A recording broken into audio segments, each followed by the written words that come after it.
Berdoa. Terima kasih ya Allah Bapa di surga untuk berkat dan sukacita serta damai sejahtera yang telah Tuhan limpahkan di kehidupan kami. Kami bersyukur untuk setiap yang telah Tuhan berikan di tengah-tengah kehidupan kami. Secara khusus kami merasakan kasih-Mu yang nyata melalui napas kehidupan yang Engkau berikan kepada kami pribadi lepas pribadi. Engkau kumpulkan kami di bait-Mu yang kudus ini untuk memuji dan memuliakan nama-Mu, serta hendak mendengarkan kebenaran firman-Mu yang menjadi kekuatan bagi kami, yang menjadi terang bagi hidup kami. Berkatilah hati dan pikiran kami untuk mendengar, untuk belajar serta melakukan firman-Mu. Berkati hamba-Mu yang akan menyampaikan firman-Mu. Kiranya Tuhan memberikan hikmat kebijaksanaan sehingga firman-Mu boleh berkumandang dan firman-Mu boleh kami lakukan di tengah-tengah kehidupan kami. Di dalam Kristus Yesus kami berdoa dan bersyukur kepada-Mu. Amin. Bapak Ibu saudara-saudara yang terkasih, dalam nama Tuhan Yesus Kristus, sebelum saya memberitakan firman Tuhan yang menjadi khotbah pada minggu ini,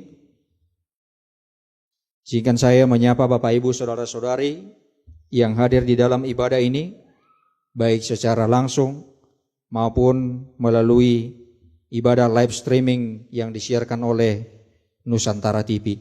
Shalom untuk kita semua. Firman Tuhan yang menjadi renungan di dalam Minggu Advent yang pertama ini tertulis di dalam Yesaya 2 ayat 1 sampai dengan ayat 5. Yesaya 2 ayat 1 sampai ayat 5. Firman yang dinyatakan kepada Yesaya bin Amos tentang Yehuda dan Yerusalem akan terjadi pada hari-hari yang terakhir. Gunung tempat rumah Tuhan akan berdiri tegak di hulu gunung-gunung dan menjulang tinggi di atas bukit-bukit.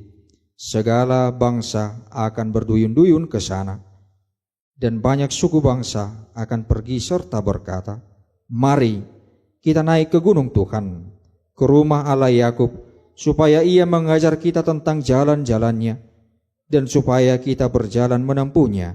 Sebab dari Sion akan keluar pengajaran dan firman Tuhan dari Yerusalem. Ia akan menjadi hakim antara bangsa-bangsa dan akan menjadi wasit bagi banyak suku bangsa. Maka mereka akan menempa pedang-pedangnya menjadi mata bajak dan tombak-tombaknya menjadi pisau pemangkas. Bangsa tidak akan lagi mengangkat pedang terhadap bangsa, dan mereka tidak akan lagi belajar perang. Hai kaum keturunan Yakub, mari kita berjalan di dalam terang Tuhan." Demikian firman Tuhan. Bapak Ibu saudara-saudara yang dikasihi oleh Tuhan Yesus Kristus, saat ini kita sudah memasuki Minggu Advent yang pertama. Advent atau Adventus yang berarti mempersiapkan, menyongsong, menyambut. Tetapi yang menjadi pertanyaan, siapa yang kita sambut? Siapa yang hendak kita nanti-nantikan? Yang akan kita sambut ialah kelahiran, kedatangan Yesus Sang Juru Selamat di tengah-tengah kehidupan kita. Bapak Ibu saudara-saudari, ternyata apakah yang perlu untuk kita persiapkan di dalam proses penyambutan, di dalam proses persiapan dan penantian kita akan kelahiran Yesus Sang Juru Selamat? Apakah kita sibuk untuk mempersiapkan pernak-pernik Natal? Apakah kita sibuk untuk mempersiapkan aksesoris Natal? Apakah kita sibuk untuk mempersiapkan baju baru, pakaian yang baru, sepatu yang baru, dan lain sebagainya? Itu semua penting. Itu semua bermakna. Tetapi ada satu persiapan yang perlu untuk kita persiapkan di dalam mempersiapkan, di dalam menyongsong, di dalam menyambut kelahiran Yesus Sang Juru Selamat. Yang perlu kita persiapkan adalah mempersiapkan hati kita, mempersiapkan diri kita secara penuh, menyambut kelahirannya, menyambut kedatangannya ke dunia ini untuk menjadi penolong, untuk menjadi pembawa damai sejahtera di tengah-tengah kehidupan kita.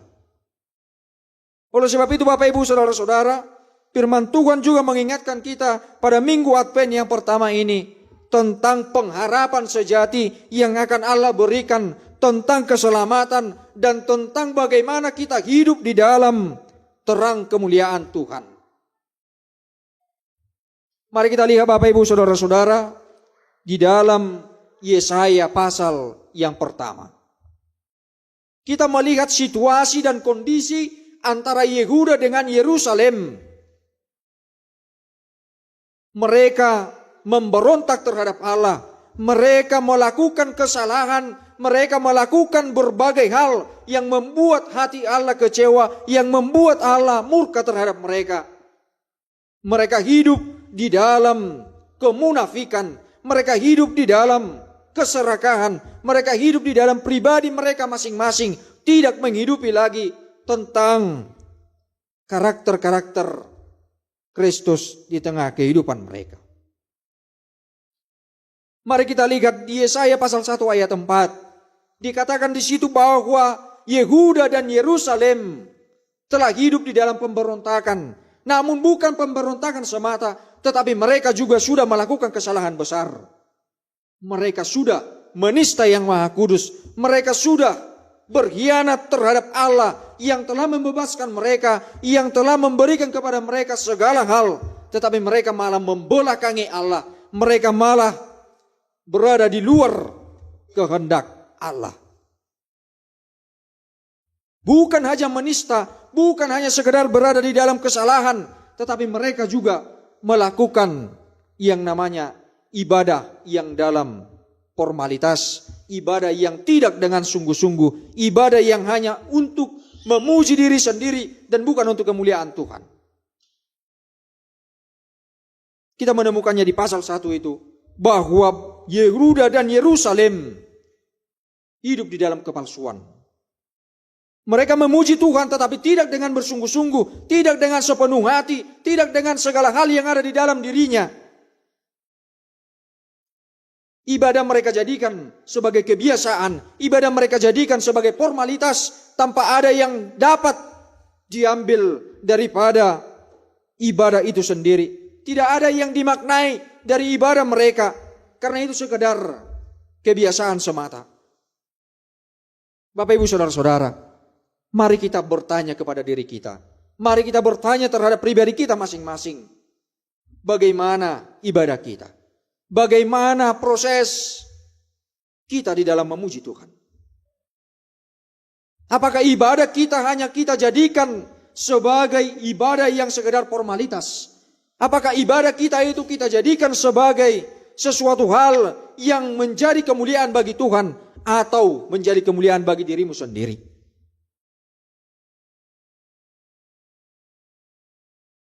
Banyak di zaman sekarang ini ibadah hanya untuk sekedar mengikuti tren, hanya untuk sekedar supaya dia bisa dilihat oleh orang lain, supaya dia bisa dilihat dia memakai baju baru, memakai sepatu baru dan perlengkapan yang lain.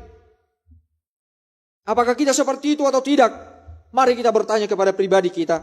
Mari kita bertanya dan berefleksi bagaimana pelaksanaan ibadah kita. Ibadah yang sejati adalah ibadah yang mempersembahkan segenap tubuhnya menjadi ibadah yang berkenan bagi Tuhan. Roma 12 ayat 1 berkata, ibadahmu itu adalah mempersembahkan tubuhmu sebagai persembahan yang berkenan. Jadi ibadah itu bukan formalitas, tetapi ibadah itu menjadi bagian dari kehidupan sebagai ungkapan syukur, sebagai ungkapan iman bahwa kita telah menerima berkat, kita telah menerima segala yang diberikan oleh Tuhan kepada kita masing-masing. Bahkan Yehuda dan Yerusalem dulunya terkenal dengan ketaatannya, terkenal dengan kehidupannya yang benar, terkenal dengan kesalehannya. Tetapi pada nyatanya mereka tidak seperti itu. Hanya di awal saja mereka kelihatan baik, mereka kelihatan sungguh taat, menjadi teladan bagi sekeliling. Tetapi pada akhirnya mereka lah yang memberontak, mereka lah yang hidup di dalam imannya. Itulah yang membuat Allah menjadikan mereka sebagai bangsa yang terhukum, sebagai kaum yang terkena penghakiman oleh Allah. Tetapi kita lihat Bapak Ibu Saudara-saudara, di tengah-tengah penghakiman, di tengah-tengah hukuman yang Allah berikan kepada Yehuda dan Yerusalem, di situ kita temukan satu pembaharuan, satu transformasi yang hendak Allah berikan kepada Yehuda dan Yerusalem. Mari kita lihat di Yesaya 2 ayat 1-5 ini. Yesaya menerima nubuatan dari Allah tentang kehidupan Yehuda dan Yerusalem ke depannya.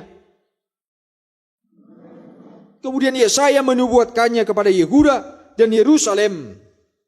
Nubuatan inilah yang menjadi sesuatu hal yang baru, menjadi transformasi kehidupan bagi Yehuda dan Yerusalem. Di ayat 2 dikatakan, akan terjadi pada hari-hari yang terakhir, gunung tempat Tuhan akan berdiri tegak di hulu gunung-gunung. Bapak Ibu Saudara-saudara, pada waktu itu bait Tuhan telah hancur, bait Allah itu tidak ada lagi. Sehingga melalui nubuatan Yesaya, bait itu akan kembali dibangun. Dan bait Allah itu akan menjadi tempat pemujian, menjadi tempat persekutuan bagi Yehuda dan Yerusalem dan banyak orang. Di sana kita akan melihat orang-orang akan pergi ke sana, orang-orang akan beribadah di sana.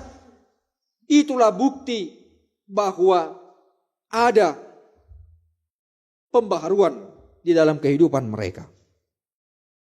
Dikatakan tadi banyak bangsa akan berduyun-duyun ke sana. Dan bahkan mereka mengajak satu sama lain untuk datang ke rumah Tuhan, untuk beribadah, memuji, memuliakan Tuhan. Kata mari di sini melambangkan bagaimana kehidupan kita yang diajak untuk mengarahkan saudara-saudari kita, sekeliling kita untuk memuji Tuhan, untuk bersekutu dengan Tuhan, merasakan bagaimana besarnya kuasa Allah di tengah-tengah kehidupan kita sehari-hari. Maka ini juga menjadi panggilan bagi kita. Sudahkah kita bisa membawa orang-orang di sekitar kita untuk datang ke bait Allah, memuji Tuhan dan memuliakan namanya?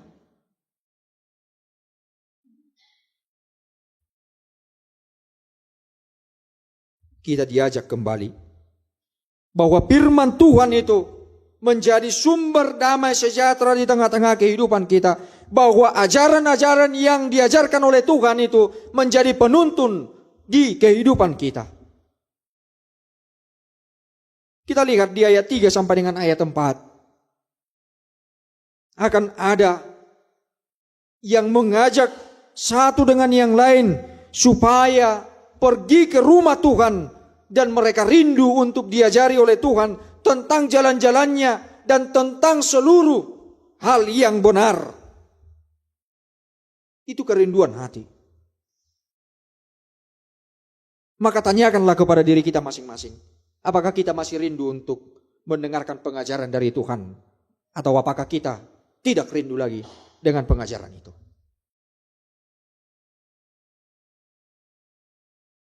Seperti orang-orang yang datang ke hadirat Tuhan, ke bait Tuhan, marilah kita juga mempunyai keinginan, kerinduan untuk semakin dekat kepada Tuhan, semakin dekat untuk bersekutu dengan Dia, untuk memuji Dia. Karena Tuhan adalah pembawa damai sejahtera di kehidupan kita.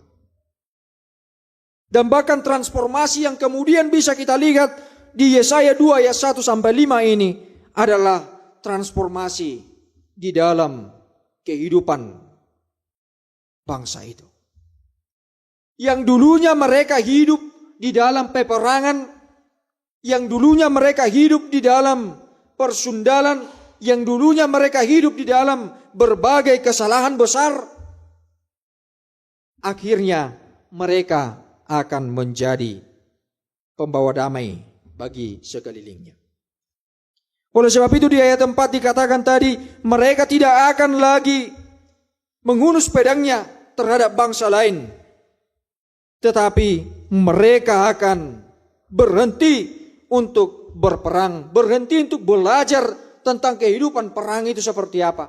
Tetapi yang mereka akan lakukan adalah belajar tentang firman Tuhan yang menuntun mereka, yang selalu beserta mereka, yang menemani mereka.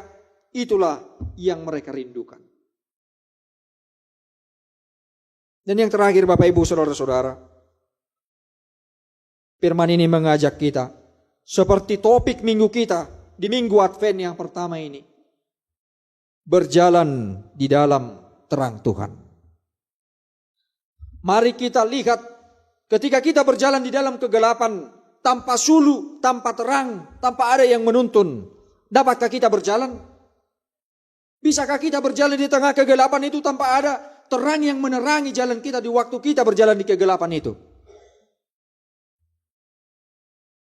Tentu tidak. Tetapi karena ada penuntun, karena ada yang menerangi jalan kita, kita bisa berjalan di tengah kegelapan itu. Demikian halnya firman Tuhan. Kalau firman Tuhan itu kita jadikan sebagai penuntun, kita jadikan sebagai yang menemani kita di seluruh kehidupan kita, kita akan dapat berjalan dengan baik. Kita akan bisa melewati semuanya dengan baik. Tetapi yang menjadi pertanyaannya, maukah kita berjalan di dalam terang Tuhan? Maukah kita dituntun oleh Tuhan untuk berjalan di dalam terangnya? Atau apakah kita masih hidup di dalam pribadi kita masing-masing? Berharap pada diri kita bahwa kita bisa berjalan sendirian tanpa ada yang menuntun, tanpa ada terang yang menerangi. Firman ini mengajak, berjalanlah di dalam terang Tuhan. Mazmur 119 ayat 105 berkata demikian, firman-Mu pelita bagi kakiku dan terang bagi jalanku. Firman-Mu pelita bagi kakiku dan terang bagi jalanku. Firman itu adalah yang bersama kita, yang selalu menuntun setiap langkah kita. Maka berjalanlah di dalam terang Tuhan. Kidung Jemaat nomor 370 juga berkata demikian. Ku mau berjalan dengan juru selamatku di lembah berbunga dan berair sejuk. Ya kemana juga aku mau mengikut dia sampai aku tiba di negeri baka. Ikut Tuhan Yesus, ku tetap mendengar dan mengikut dia.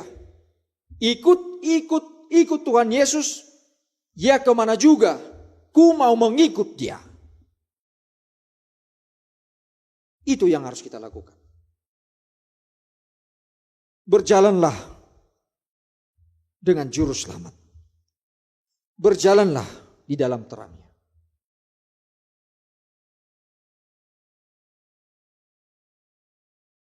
Mari kita juga melihat Bapak Ibu Saudara-saudara yang terjadi belakangan ini. Di mana kita melihat bagaimana situasi yang terjadi di beberapa tempat di wilayah Kabupaten Tapanuli Utara, Tapanuli Tengah, Tapanuli Selatan, Aceh, dan di berbagai tempat yang lain. Terjadi bencana-bencana, terjadi berbagai hal yang membuat kehidupan tidak lagi berjalan dengan normal. Banjir, longsor, akses terputus.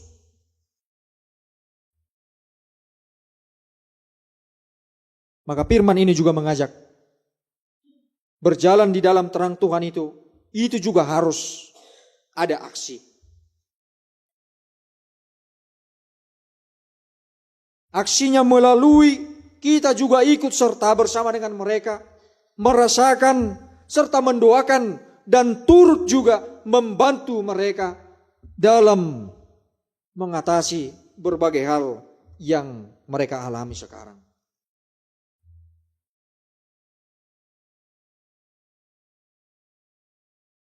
Seperti kita yang sudah menerima terang Tuhan, menerima berkat Tuhan, marilah kita juga menjadi terang bagi sekeliling kita dengan ikut mendoakan mereka, menolong mereka, sehingga mereka bersuka cita kembali. Teruslah hidup di dalam hidup yang penuh dengan terang Tuhan, dan janganlah bersandar kepada dirimu sendiri. Amin. Kita berdoa. Terima kasih Bapa di surga, Engkau mengingatkan kami bahwa kami harus berjalan di dalam terang-Mu. Kami mengetahui bahwa tanpa pertolongan, tanpa bantuan darimu, kami tidak dapat melakukannya. Ajarilah kami supaya kami bisa melakukan yang sesuai dengan apa yang Engkau firmankan. Sebab kami yakin bahwa firman-Mu itu selalu menuntun kami ke jalan yang benar, sehingga kami hidup di dalam terang. Kami berdoa untuk jemaat-Mu HKBP. Berkatilah seluruh pekerjaan mereka. Berkatilah seluruh proses kehidupannya. Biarlah Engkau yang menemani, biarlah Engkau yang memberkati, khususnya bagi jemaat-Mu HKBP Sapuara ini. Berikanlah bagi mereka segala berkat-Mu. Melalui apa yang mereka kerjakan bisa membuahkan hasil yang terbaik. Berkati para majelis yang ada di gereja-Mu ini. Berkati juga seluruh anak-anak yang ada di gereja-Mu ini. Berikan hikmat kebijaksanaan di dalam proses studi mereka masing-masing. Dan berikan segala rezeki bagi yang dalam dunia pekerjaan. Dan bahkan yang sedang bergumul untuk mencari pekerjaan. Kiranya Engkaulah yang memberikan yang terbaik. Yang bergumul di dalam mencari pasangan hidup, Tuhan juga kiranya memberikan yang terbaik bagi mereka. Kami juga berdoa untuk bangsa dan negara kami. Berkatilah seluruh pimpinan negara kami. Berikan hikmat kebijaksanaan bagi mereka di dalam mengayomi, di dalam memimpin kami, di tengah-tengah bangsa kami, di tengah-tengah tempat kami masing-masing. Kiranya roh hikmat dan roh yang takut akan Engkau menyertai mereka. Berkati seluruh apa yang kami harapkan. Apa yang kami pergumulkan juga kami serahkan bagi-Mu ya Tuhan. Karena Engkaulah yang berkuasa atas hidup kami, yang memberikan segala hal yang kami pergumulkan, dan yang menjawab segala doa-doa kami. Kami mengingat apa yang terjadi bagi saudara-saudara kami yang ada di Tapanuli Tengah, yang ada di Tapanuli Utara, di Tapanuli Selatan, di Banda Aceh, di Padang, dan di berbagai tempat lainnya yang mengalami bencana alam. Semuanya Engkau tahu, dan Engkau Maha tahu atas segala sesuatu yang terjadi. Kami memohon belas kasihan-Mu. Kami memohon pertolongan-Mu. Biarlah Tuhan yang menguatkan setiap yang terdampak bencana. Biarlah Tuhan yang senantiasa memberikan yang terbaik ke depannya. Karena kami yakin setelah kami mengalami bencana itu, akan ada sukacita luar biasa yang akan kami terima. Oleh sebab itu berkatilah seluruh tim yang menangani proses penanggulangan bencana. Secara khusus tim Basarnas, tim dari kabupaten, dan tim dari provinsi maupun pusat. Berkatilah mereka di dalam membantu setiap yang terdampak bencana, sehingga kami boleh bersukacita kembali di dalam melanjutkan hari-hari kehidupan kami. Kami juga berdoa untuk setiap jemaat-Mu yang sakit, kiranya Tuhan pulihkan, berkati obat yang mereka makan, pun yang mereka minum, sehingga membuahkan kesehatan, membuahkan pemulihan di kehidupannya. Berkati yang lemah, berikan kekuatan yang baru. Dan bahkan bagi setiap yang merasakan duka cita, berikanlah penghiburan, berikanlah kekuatan bagi mereka satu persatu. Karena kami yakin bahwa Tuhanlah yang menjadi penghibur yang sejati, yang menjadi kekuatan di dalam hidup kami. Ya Tuhan, kami menyerahkan seluruh kehidupan kami ini ke dalam tangan pengasihan-Mu. Biarlah kehendak-Mu Tuhan yang menjadi di tengah-tengah kehidupan kami. Janganlah kehendak kami. Ampuni dosa dan pelanggaran kami yang sudah kami lakukan, baik melalui perkataan kami, melalui penglihatan kami, pendengaran kami, maupun melalui tingkah laku kami sehari-hari. Kami mohon ampun ya Tuhan, sehingga Tuhan berkenan mengampuni dosa kami, dan jadilah seturut dengan kehendak-Mu di tengah-tengah kehidupan kami. Di dalam Yesus Kristus kami berdoa dan bersyukur kepada-Mu. Amin. Kita bernyanyi dari buku nyanyian nomor 594 ayat 1 sampai dengan ayat 3 sambil mengumpulkan persembahan.